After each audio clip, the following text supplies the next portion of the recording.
Good morning, y'all. This is the start of a new video. This is process video number 9. Number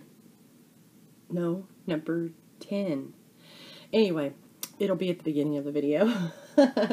Where we left off, I was working on putting these gemstones on our top piece, and it's like a little crown. I did finish up the little green flowers. I put them on each swan set. I do believe it's a swan. It looks like a swan to me, so that's what I did. And I did put them on the inside too, just to kind of finish it off a little bit.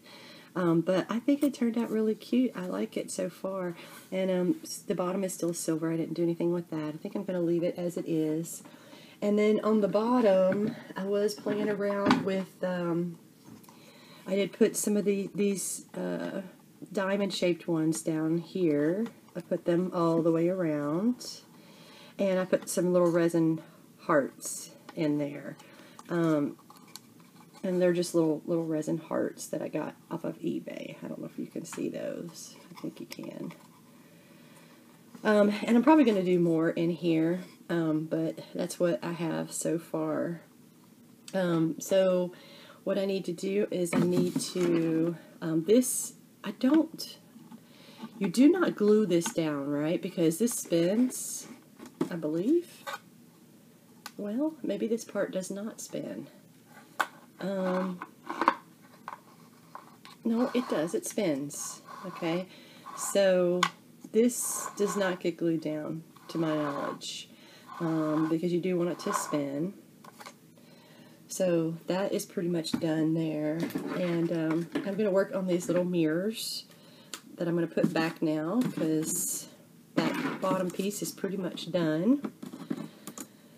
And I just need to measure these, because these are a little bit longer now with that piece there. And I think about that much. I'm going to make sure this stuff doesn't fly everywhere. So I hope y'all have had a good week. It is Friday. Yay. Love Fridays. Greg is still out of town. He won't actually be back until Sunday, which is kind of a bummer, but we just have, this is the last trip like this where he'll be gone for so long, thank goodness. And I miss him already, I tell you. It really is different when he's not here. It gets quiet. Last night I really didn't craft. I got caught up on some of my YouTube videos. Boy, I tell you, if you follow Saw, have you seen her new Halloween mini album?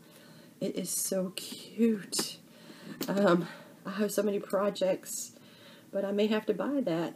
Everything that she did to it was just so cute. All the pieces she used, the gate pieces and all of that, it just turned out really darling. And she used hot glue to make webbing on it, which is really neat. I don't think I would have ever thought of that. Very clever. She has all of the products that she used on her website. So if y'all were interested in doing something like that, she gives you all the products, the product list, and you can kind of see how she decorated it. And I'm not sure if she probably listed the paper as well, I would imagine. You know, she sells graphic 45 paper now. And I think she probably has that steampunk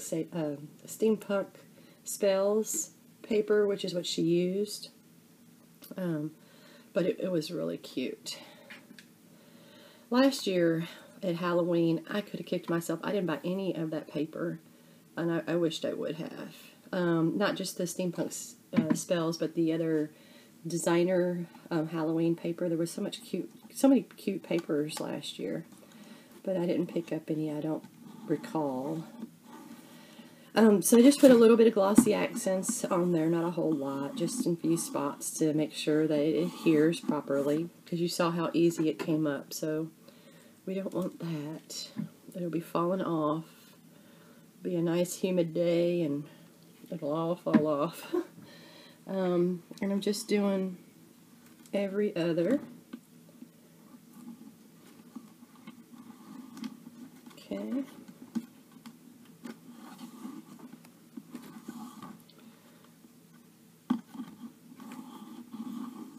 when we take off the plastic, it'll be super shiny. Okay. All right, let's see. So this morning we have our IT meeting. We do that I get on about 8:15, so I don't have as much time to craft with y'all today. This morning, that is. But I probably will craft some this evening. I want to finish this. Hopefully this will be the last video. That's what I'm shooting for. The last video before showing the finished product.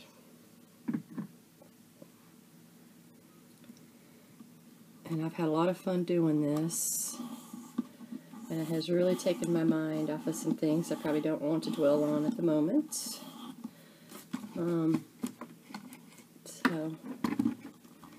that's what it's going to look like. Got a little bit of that mirror on there. And then I guess, should I take it off or should I wait?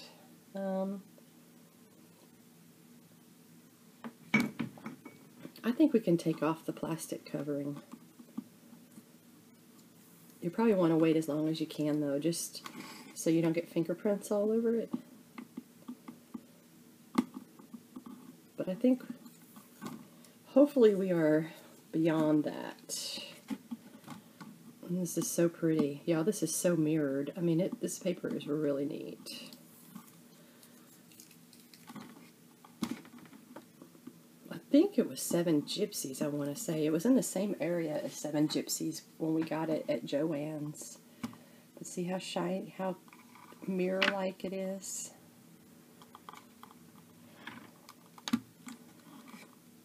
Alright. And that's what it looks like in the big sheet. Okay. Let's see here. And I think, let's see.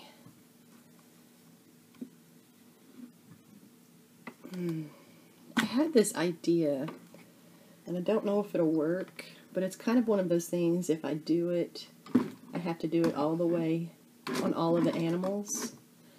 And for the most part, I'm not bothered at all. But that side, I know that one of my good friends said don't worry about it, but I'm like a perfectionist. But I was thinking, I wonder if I could, I don't even know if I have enough of this stuff. I mean, there's about half of a bottle, so maybe I do. But what if I just kind of put a little bit of that glitter in there? It doesn't have to be lot, just enough to kind of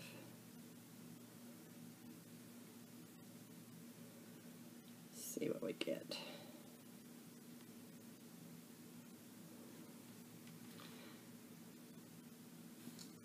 So I think that might be what I do there.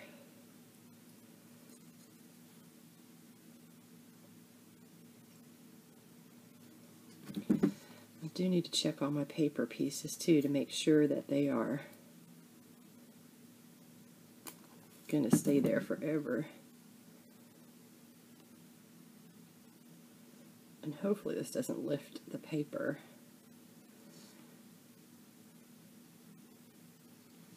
Yeah, I think I like that.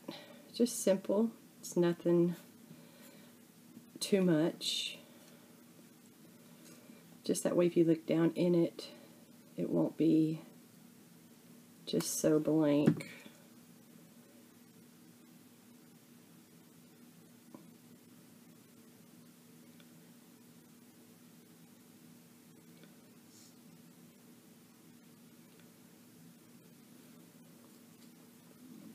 Yeah, kind of gives it a little sparkle. Alright.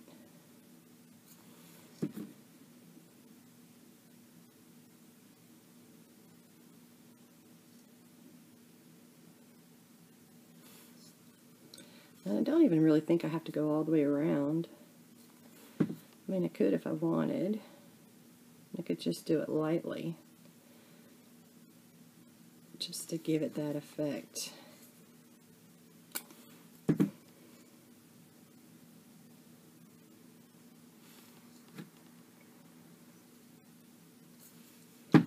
It will just make it more blingy. How can that be bad? More bling is not a bad thing.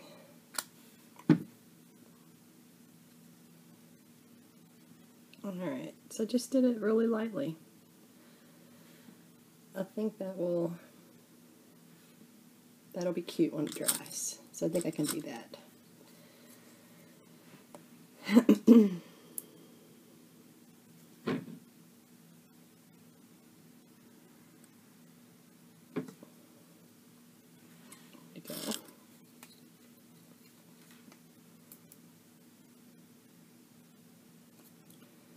So I'm not doing a solid line. I'm just putting enough on there so I can brush it to kind of give it a light coat.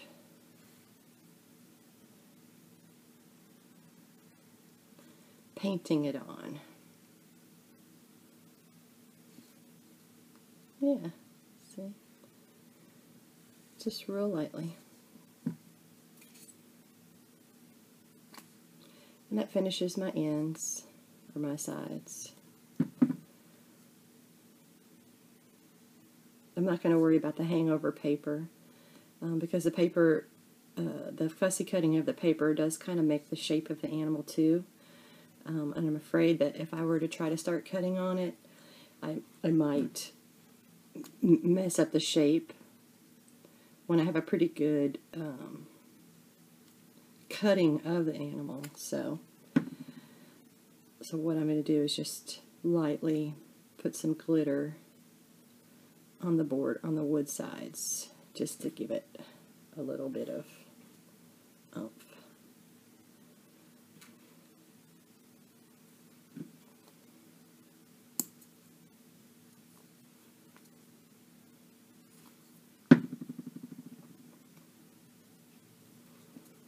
Oh, that's cute. We'll put a little bit on here, since that's a pretty big piece that you might be able to see.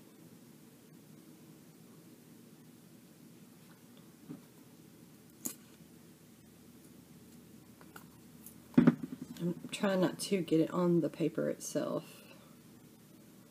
I just want it to be really faint. My alarm, it is 7:45. Yeah, just really faint. You can't really get the full effect of it in this lighting. This lighting is crazy bright.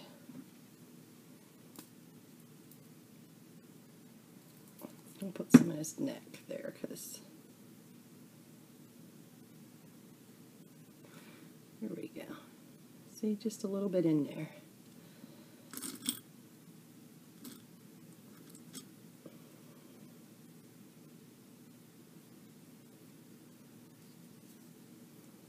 Just make sure it's not on my paper.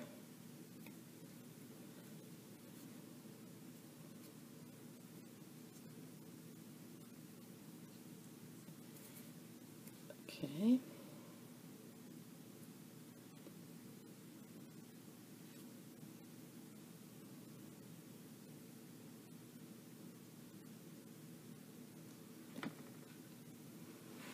Let's see.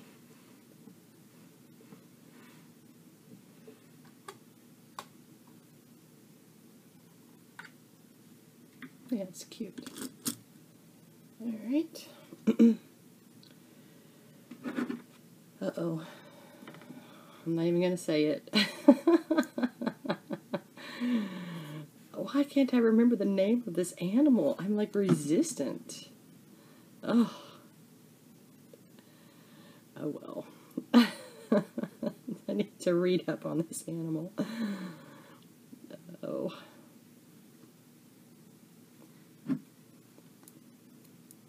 I'll think of it in a minute. Oh, mercy. And you know, the funny thing is I go to zoo. I love zoos. It's not like I haven't been around this animal ever. I mean,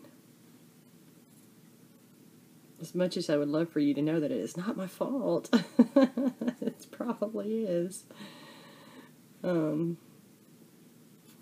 favorite part of the zoo, though, is the cats. I love the cats.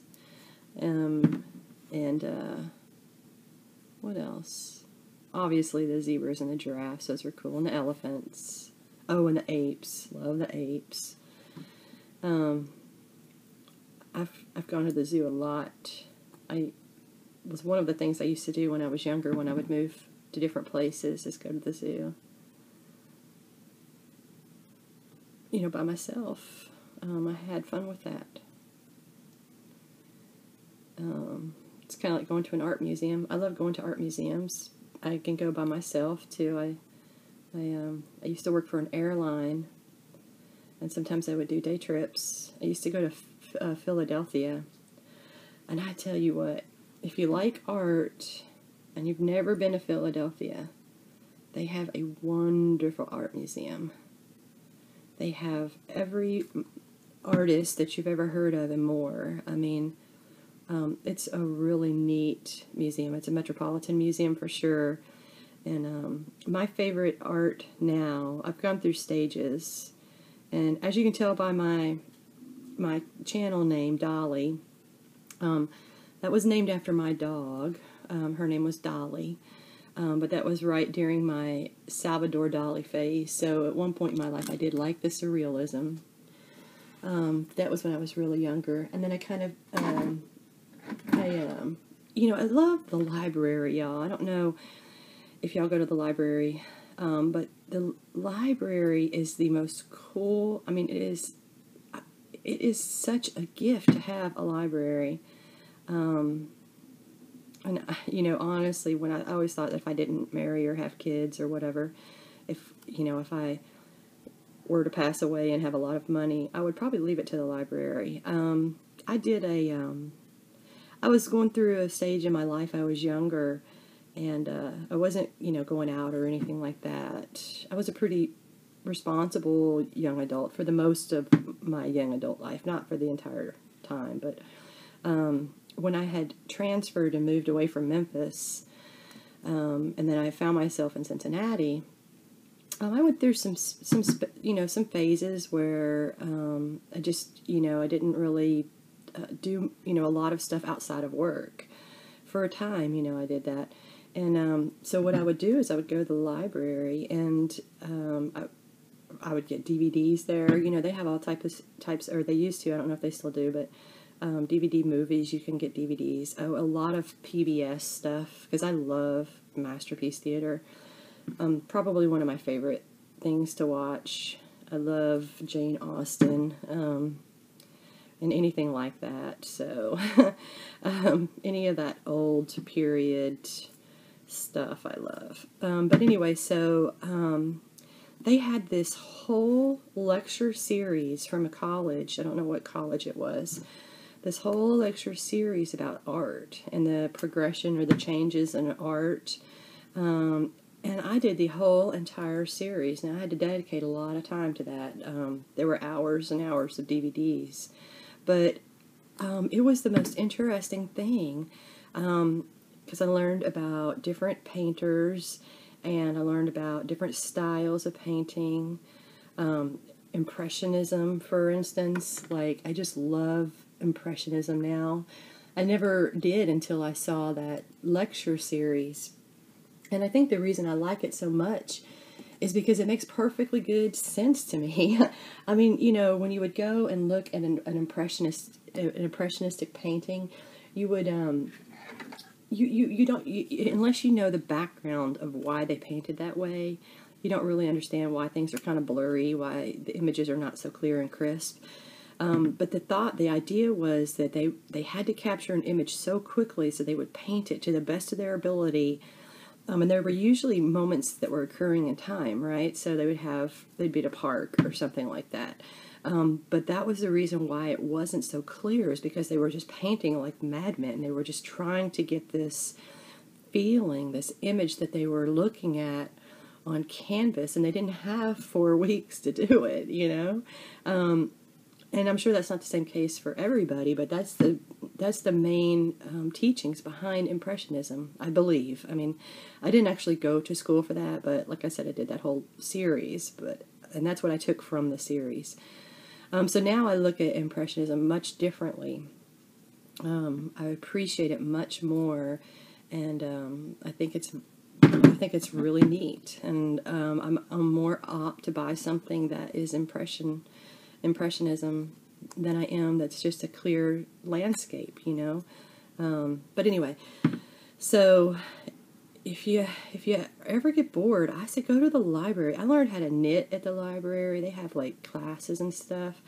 But check out their lecture series if there's things that you've always wanted to learn about, and you know, and maybe you didn't get the opportunity to go to school to do that. You can educate yourself thanks to those tapes or whatever, CDs now. But my favorite, I don't know. See, I've changed. Every decade of my life has been a different art phase. The last phase I was in was, I love Pre-Raphaelite. I love like John Waterhouse, and I love all of that style, which is a big jump from Salvador Dali.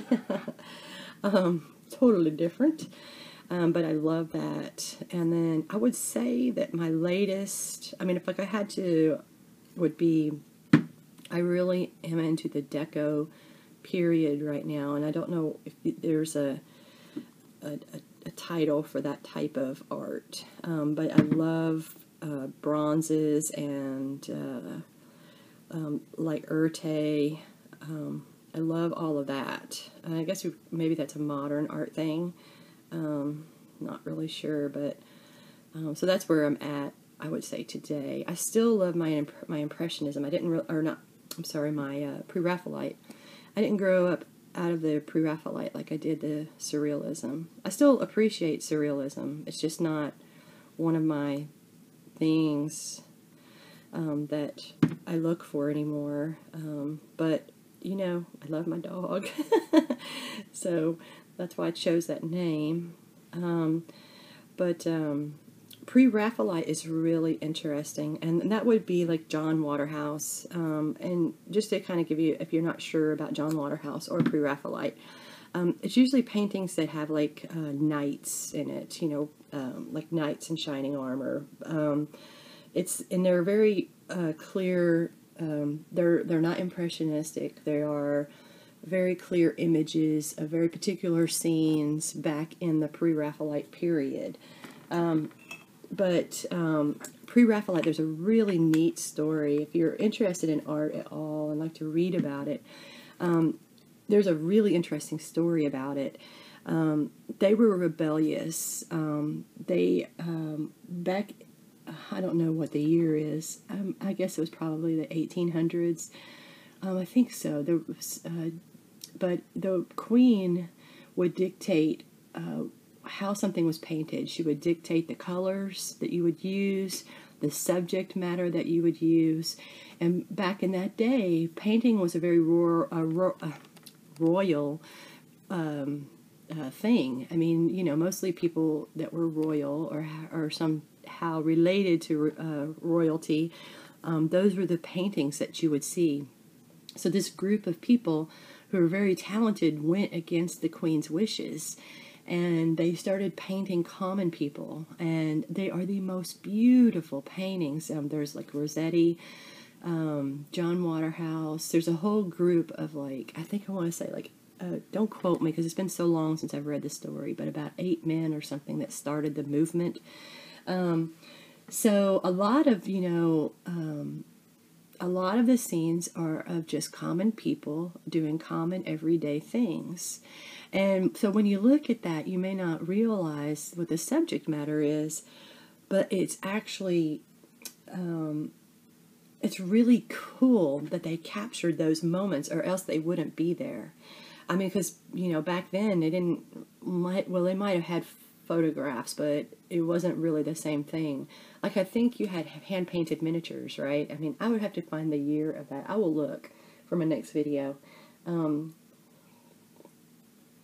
But anyway, so when I come back, I'll talk about it some more. But it is really, really neat. But I'm going to get ready for work, and I've got these glued on, and when these dry, I'm going to go ahead and set these in here.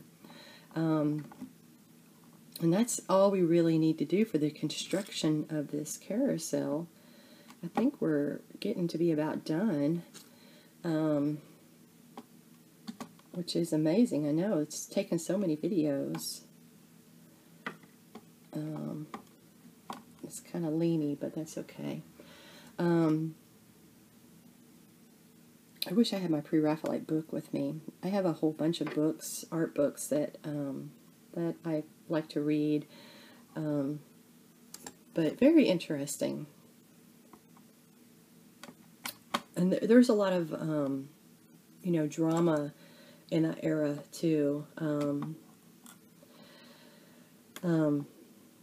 And that group was involved with poets, and it just, you would have to get a book about Pre-Raphaelite and read it all the way through to learn about the movement, to learn about the different people that were involved in the movement, and to really get a feel for why they painted the subjects that they painted. So when you're walking through the art museum, you know, you're going to see a lot of paintings that are common people, and they were actually going against the grain. They were being rebellious.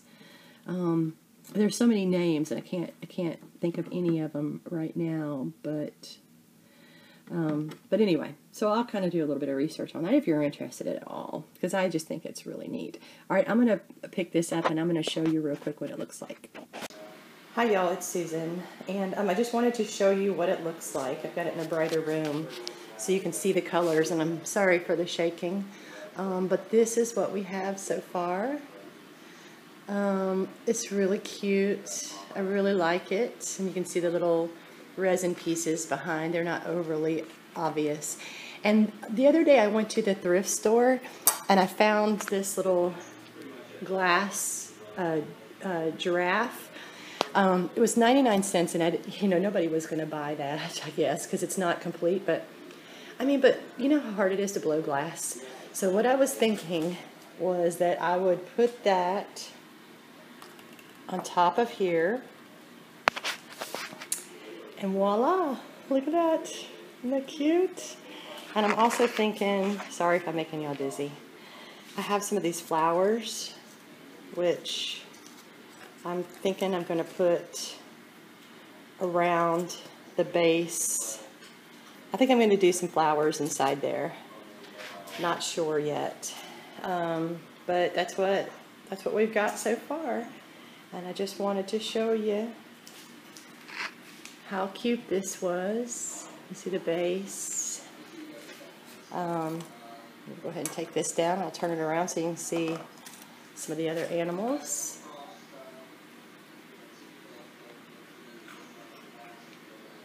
Cute. And then our not so masculine lion. Alright, I just wanted to show you, and I mean, we are going to finish this up today, so I just wanted to show you what it looked like, because you can't see it in my current camera view, and I think it's adorable. Oh, here, let me put the giraffe back up there. I'm going to go ahead and adhere him now, so here we go. Talk to you in a bit. Bye. Hey y'all, I'm back. It's Susan. And you know, a project would not be a project of mine without doing butterflies to put on my carousel. So what I've done is I took this, uh-oh, so sorry, almost dropped you. I took this sheet that has all the little cutouts or whatever, and I just punched butterflies out of it with the Martha Stewart butterfly punch. And I'm kind of videoing this from a different angle. I can't actually see my iPad, so I hope that I'm you know, I hope you can see everything. And you know, this butterfly punch, if you saw it on one of my hauls, it did come with these little stamps that you can use to stamp the butterfly image on there. So what I did was I just punched out a whole bunch of these little butterflies. And the paper is single-sided. So I think what I'm going to do is I'm going to, oops, a little much glue there. I am going to glue a backside on because I don't want to see the butterfly, the white of the butterfly on the back. So I'm just going to double these up. And that'll also make them a little strong. Oof, I need a paper towel. This is going to be messy, I think. Alright. I love that little animal print one. That's cute. Alright, let's get some on there. On the antenna this time.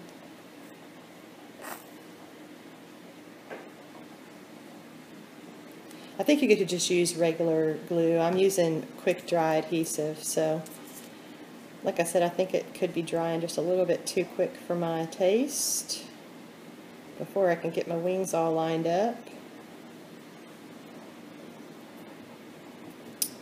Oh, that one's cute. Has a little glitter on the back already. Alright, there's a pink set. This paper is super cute. I'm a little surprised that it's not double-sided. I mean, it doesn't offend me by any means, but I'm just a little surprised. But, you know, DCWV is single-sided, and I love that.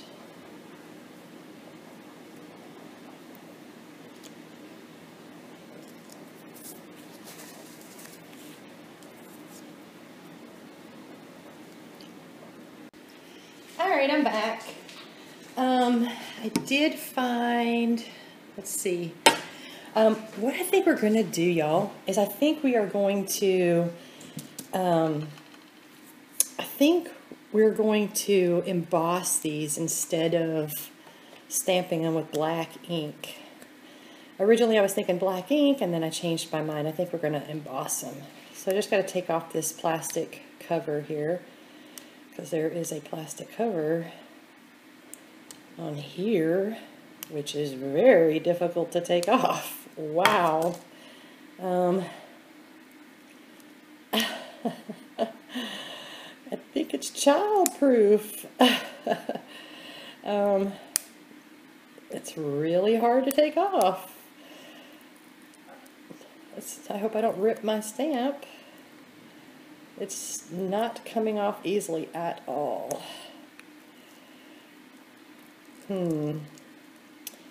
If I were them, I might have put this on a bigger piece of plastic. That would have made it much easier. Wow, it is really, it's like crazy. Okay, all right. So let's see which perfect medium is the one I want to use. I'm not sure which one's my new one. I think it must be this one. So what we'll do is we'll get embossing the perfect medium, and we'll stamp it on the butterfly. We'll try one and see how it goes. And then for the embossing powder, let's see, I have some black in there. This is marcasite. Let's try some marcasite. Let me put these off the paper. Let's see what we get. And this has some sparkle in it too. Very pretty. Oh, that's very pretty. I like that. Okay, let me get this back in here.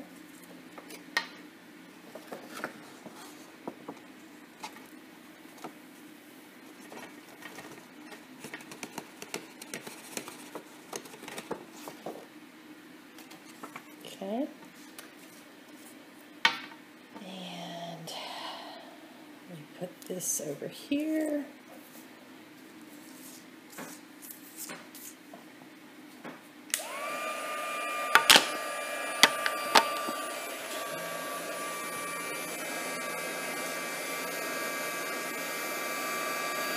I need a tool. Oh, I think I just messed it up accidentally. It's okay, we'll alright.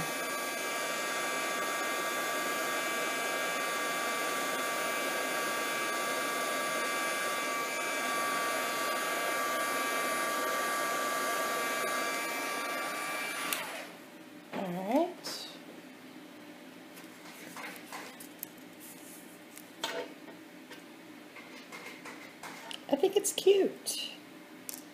Oops. See, I'm not sure if I'm in, am I in, there you go. Oh, I think I might have been off screen there. Let me see here. I have to figure out where the middle of that screen is. Alright, so that's cute. Let's just try that. Get some more.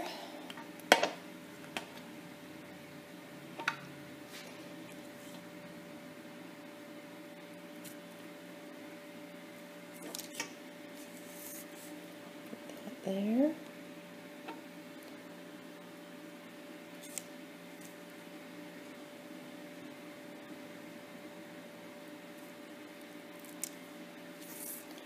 Put that there.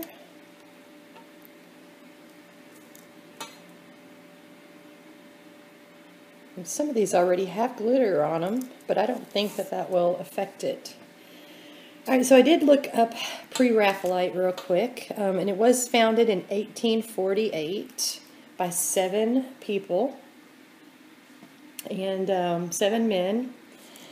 And it's a really interesting story. If you buy a history book or a book about Pre-Raphaelite, they do go into the lives of each of those people, and it's really interesting.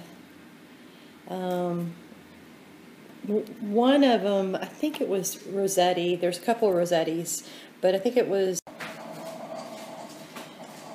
Alright, so I've got them all stamped with the embossing powder. We're going to go ahead and put the embossing powder on here. Hopefully it didn't dry. I ran out of hard drive space, so I had to upload some videos real quick. We shall see. I think this is a slow drying thing, so hopefully we have what we need here. So yeah, back to the Pre-Raphaelite. There's a really neat story, especially the Rossettis, because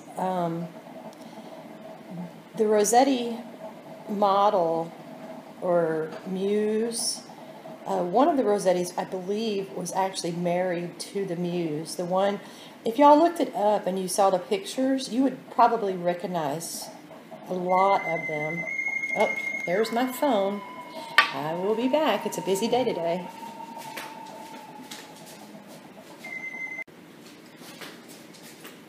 I can see I'm going to have to edit this video. Okay, y'all, I'm back. So we've got the embossing powder on here. So I'm just going to knock it off, the excess. Alright. And this, I'm using black paper, so everything is really blending in with this black paper pretty well.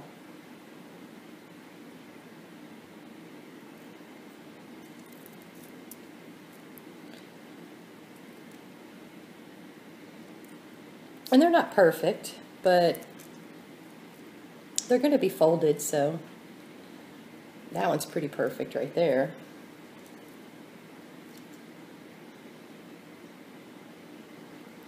That one's not perfect.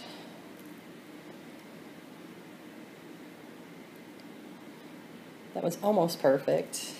Oh, that one turned out pretty good. All right. So we'll go ahead and put this back in here.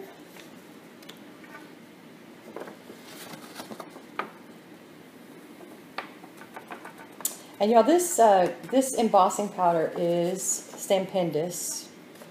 and it is called marcasite, and it has black and silver flecks in it. So it's pretty nice. It's very pretty, I should say. Alright, so we'll just do a couple at a time. Let me make sure I'm in focus here.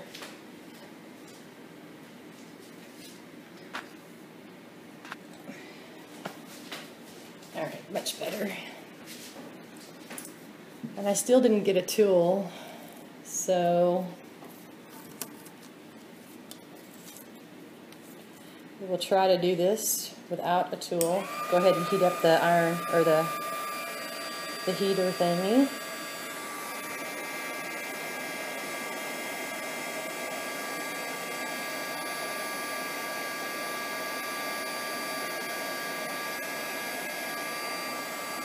Okay.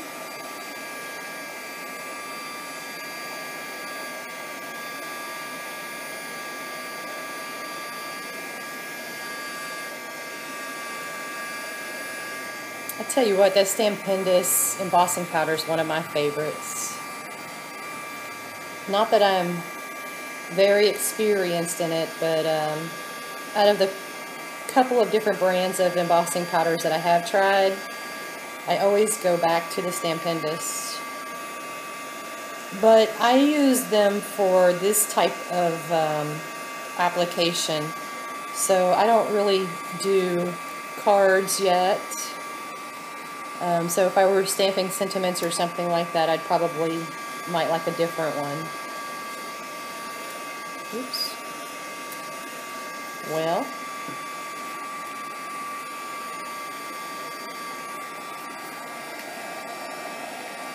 Come on. Okay. Pretty.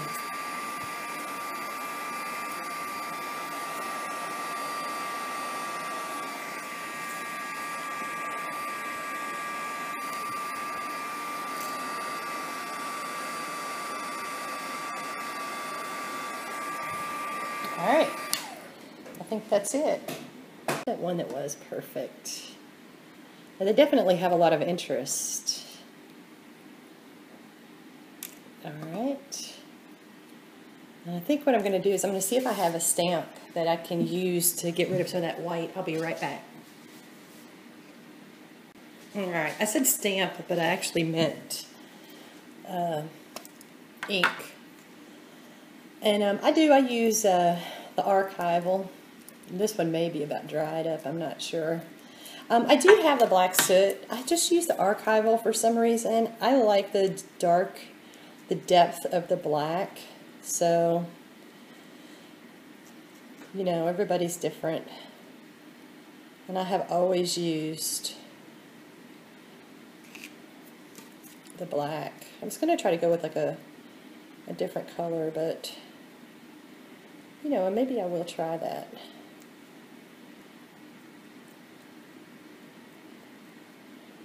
Let me get my, I have peacock blue. Let's try that. Sorry. Okay.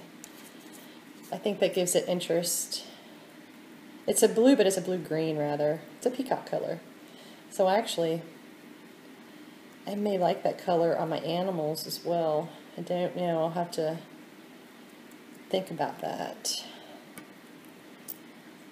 Okay. That might work just fine for me.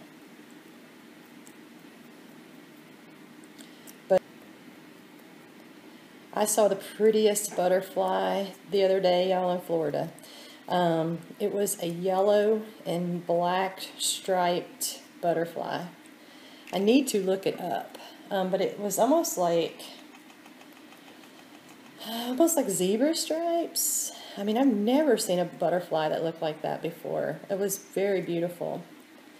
I'm gonna look it up though, because my husband says, you know, I love butterflies so much, I should know what all of them are called. That's how his brain operates.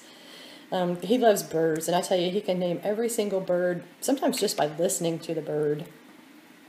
He amazes me. And he thinks I should be the same way with the butterflies. Which, I thought about it and I thought, yeah, he's right. I should.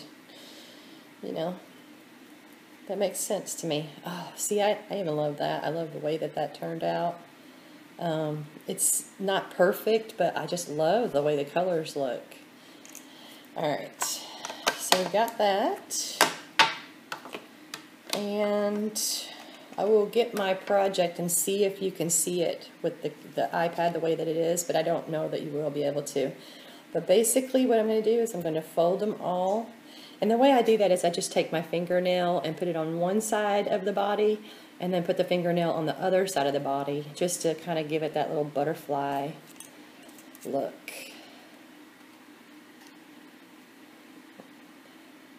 And though that stamp was hard to get off the plastic, I am thrilled about that.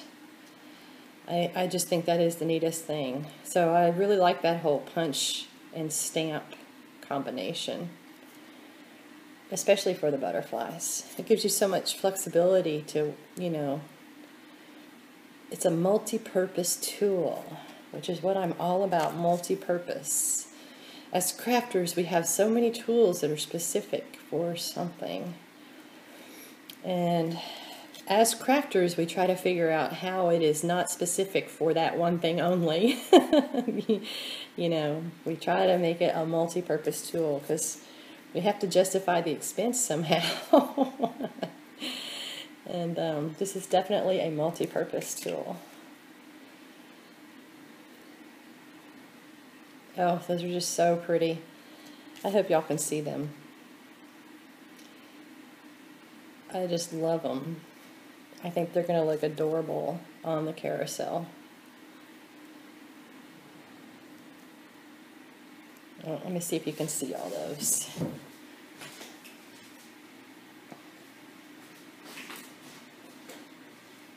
Well, no, you've been looking at black paper the whole time. Sorry. There they are. Are those not cute or what? Those are adorable. Yep, I think they're cute. All right, I will be back.